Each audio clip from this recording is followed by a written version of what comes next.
Have you ever felt like you walked into a room, started talking, and nobody listened to you, nobody understood you? And again, with your family, with your friends, you talk and it's like nobody listens, nobody understands you. You feel like they don't listen to you. You feel like you really can't reach people. This video is for you because surely a lot of people, as you know, often walk into a room and it's like a magnet. It's said they're like a magnet. People listen to them, look at them, they're drawn to them. Why? What's the secret? You must wonder since you struggle with it. So this video, God willing, will help you transform that pain. It's truly a source of blessing and that you really feel it. That when you have something to say, people not only listen to you, but they want to open their ears, their eyes, and their hearts. Let's hear what you have to say. This is the video. So let's talk first. We need to understand that there's a problem. There's a problem here. What's the problem? Which one? The problem is that a lot of people are really so closed off in themselves. Maybe you feel that way. Who speaks from the need to be heard, and the other person really senses that. The other person senses that in some way you're shouting at them, listen to me, I want to be heard. I don't feel validated enough, I need your approval. And that whether consciously or unconsciously makes the other person shut down, that you're not thinking about him. And when the person feels that you're not thinking about him, in a way, he doesn't open up. But if somehow you change your focus and say, I want to help him, I came here to help, I came here to serve, that totally changes the situation. Why? Because the person feels that you're really there for him or you're there for her. And that really opens them up on a heart level, on a sensory level. And somehow they don't feel like you're saying, listen to me, please. But rather they feel, I'm here for you. What do you need? And then the situation is different. So now I want to hear a question. Let's see how we can really help you to transform this pain, as I told you, into a source of blessing. How exactly? Is there any question or should I continue? Should I continue? All right. I'm going to tell you something incredible that I once read. I, at one point, taught classes on how to speak in public. Me. And I read an amazing book called You Are the Message. I have a question. If you are the message, what is your message? What is my message? Yes, what is your message? Good question. Let's think about it. What is your message? My message is to be your friend. That's my message. It's to be myself. It's to be what I have to say. And that's what I want to tell you, because what I'm going to tell you about myself, I want you to apply it to your own life. That is, what is our message? Let's say in any kind of setting, let's use the example right now. I'm here to give you a message, right?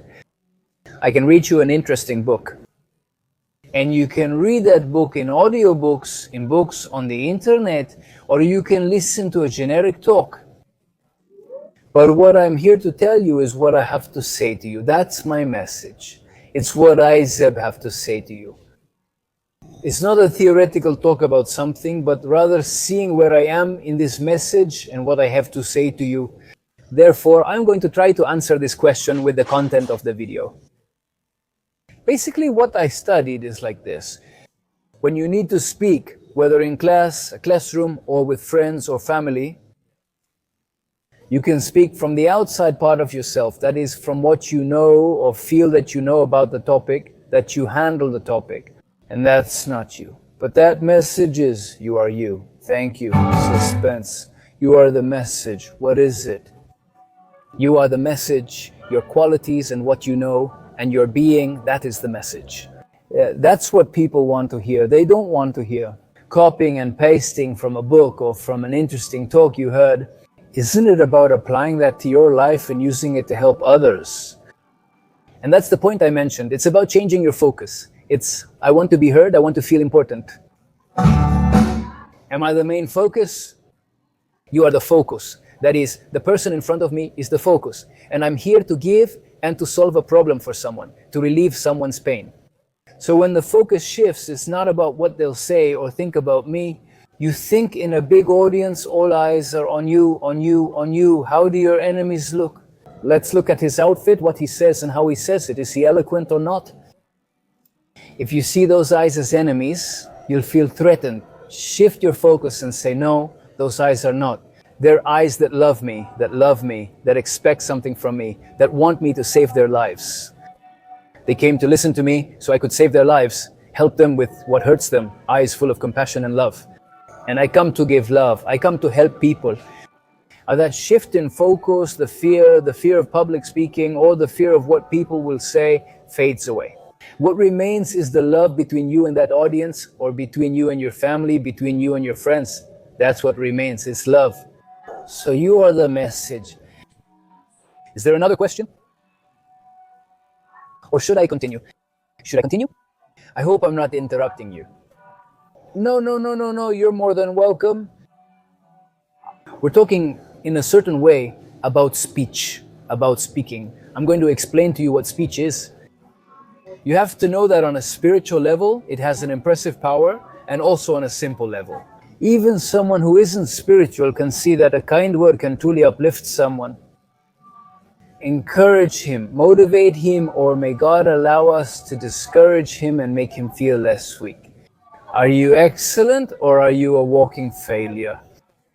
Think about it. A dad to his kid, a mom to her son.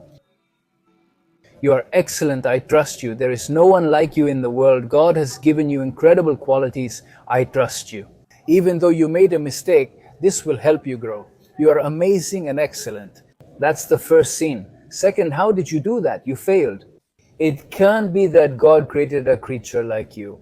May God not allow something like that. Think, that boy, what does he hear? In the first scene, thank God it's a catapult for his success.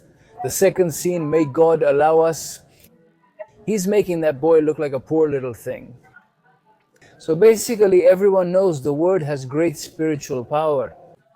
Stambach called it thank God, saying God not only created the world thousands of years ago, but continues to create it every moment. With the 22 letters in Hebrew, you have to know that those 22 letters in Hebrew, which are the Hebrew alphabet, the vessels are something spiritual from the Kabbalah, but basically the vessels are what God uses to create His world in order to give us the light, the divine light, the blessing. Essentially, it's profound, but my point is that letters and words give life. Spiritually, God constantly creates His world using Hebrew letters. Therefore, when we speak, even in a routine conversation, we need to know that our words, according to Jewish sources, have an incredible power, much more than you can imagine. Much more. They can create, or God forbid, destroy. It's written in Hebrew. I'll translate something short. It says like this. Life and death depend on the tongue. Therefore, you should know that your tongue, your words can truly create life, as I told you. The father or mother who talks to their son or daughter, how much life can they give them? How much motivation? Or may God allow us, if they say something negative, how much negativity could they actually give?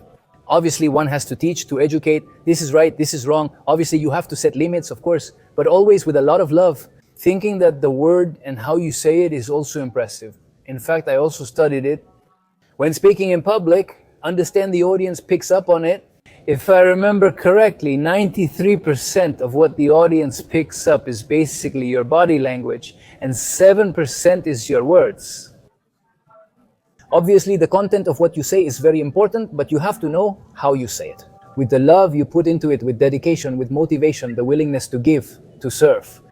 That's what really makes a difference. 93%, if I recall, is body language, intention, love, and message quality. Only 7% is the actual content, which is still important. So let's take credit. There are questions. One question. What gesture would you use for the phrase Einon Milbado? Oh, with what gesture? First, I'm going to explain to our beloved audience, to our beloved community, Einon Milbado. There are 3 Hebrew letters, meaning nothing exists outside Him, God the Creator. That is to say that God is everything, the creator of everything, the origin of everything, includes everything, is above everything. God, the Creator who loves us so much. So I would say, Einon Milbado.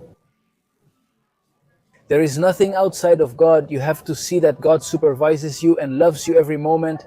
God guides you, embraces you, loves you. Like the father and mother you had, our sages explain. Picture an elderly couple who have their only child late in life. How much love then for that long-awaited child? The love that God, the Creator, has for you doesn't even compare. It's something much, much greater than the love that couple has for their only beloved child. Impressive. And God decides to need you in His world. He decides, obviously, God does whatever He wants, of course. But God decides in His creation to need us, and to need us to be partners in His creation. You can really fix God's world. God gives you free will.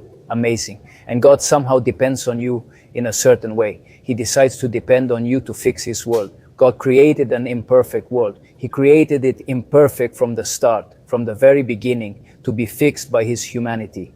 Because of you, at home, with friends, at work, in school, anywhere. Fix, what does it mean? Do good, think good, speak good. See yourself as a factory of goodness. What do? What are you a manufacturer of? Of doing good, thank God. We give the credit for simply doing good at every moment. Is there any question? That's not right.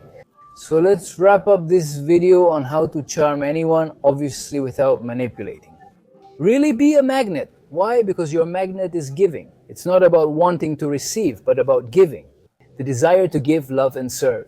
That's what will really make you a magnet for a lot of affection, because you give affection. It's about coming together again, and for what? To do the Creator's will with great joy from the heart, and to inspire others so that everyone falls in love with that love you have for creation. Everyone will want, God willing, because you serve the Creator joyfully from the heart. So if you still haven't joined my beloved Israel High community, now is the time. Here I invite you to be part of my beloved community. Who is it? They get the membership. They have my community WhatsApp. You can ask me questions. You have a connection with me. There is a packed weekly community schedule with many courses, including those from various experts. Do you feel? They're in Israel, so you'll feel connected to the land if you want. Impressive, connected to me, Israel and Israel High. May we always have the merit to do only good, to speak good and to give good, success and blessings.